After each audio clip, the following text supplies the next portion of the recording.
নমস্কাৰ বন্ধু-বান্ধৱীসকল। আজি মই কাছমাৰী হাইস্কুললৈ আহিছোঁ। ইয়ালৈ অহাৰ এটা বিশেষ কাৰণ আছে। আমাৰ নগাঁও জিলাৰ কোচ ৰাজবংশী সন্মিলনী দ্বিবাৰ্ষিক অধিৱেশনখনি ইয়াতে অনুষ্ঠিত হৈছিল আৰু ময়ো ইয়াতে সহযোগ কৰাৰ মানসেৰে হাইস্কুলৰ প্ৰাংগণত উপস্থিত হ'লোঁ। ইয়াত সকলোৱে মোবাইলত ব্যস্ত, ৰীলটো সকলোৰে বাবে মেইন, আৰু তাৰপিছত ময়ো সিহঁতৰ লগত অলপ সহযোগ কৰিলোঁ। তাৰপিছত মই ভিতৰলৈ সোমাই আহিলোঁ। যিহেতু মিটিং আৰম্ভ হৈ গৈছিল, মিটিঙত বহুতো গণ্যমান্য ব্যক্তি উপস্থিত আছিল আৰু শেষত আমি আহাৰ গ্ৰহণ কৰিবৰ বাবে আহিলোঁ। এয়া চাওক, সকলোৱে দুপৰীয়াৰ সাজ খাই আছে। মই যিমানখিনি পাৰোঁ মোৰ কেমেৰাত বন্দী কৰিলোঁ। এতিয়া ময়ো খাবলৈ বহিলোঁ।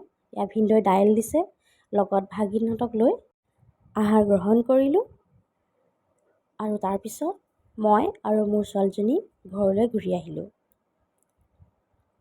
এয়া আমি আহি আছোঁ আৰু ঘৰ পাই মই আকৌ বিশেষ কাৰণ এটাত নামঘৰলৈ বুলি আহিলোঁ। এয়া চাওক, মোৰ ছোৱালীজনী আহি ৰাস নাচি আছেহি।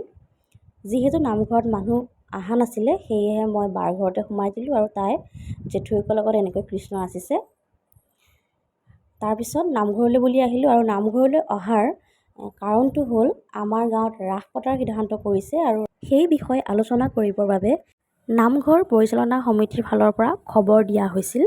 সেয়েহে আমাৰ ঘৰৰ পৰা মই আৰু দেউতা আহিলোঁ আৰু গুণগুণে নামঘৰত আহি খুব নাচিছে। মিটিঙৰ শেষত আমাৰ গাঁৱৰ ৰাসখনি অহা নৱেম্বৰৰ 28, 29, 30 তিনিদিনীয়া কাৰ্যসূচীৰে পাতিবলৈ থিৰাং কৰিলে আৰু আমাৰ গাঁৱৰ ৰাসলৈ আপোনালোককো আদৰেৰে নিমন্ত্ৰণ জনালোঁ। তেন্তে আজি ভিডিঅ'টো ইমানেই। যদি মোৰ ভিডিঅ'বোৰ ভাল লাগে তেনেহ'লে প্লিজ লাইক, কমেণ্ট কৰিব, লগতে মোৰ চেনেলটো ছাবস্ক্ৰাইব কৰিব। তেন্তে আজিলৈ আহিছোঁ, বাই।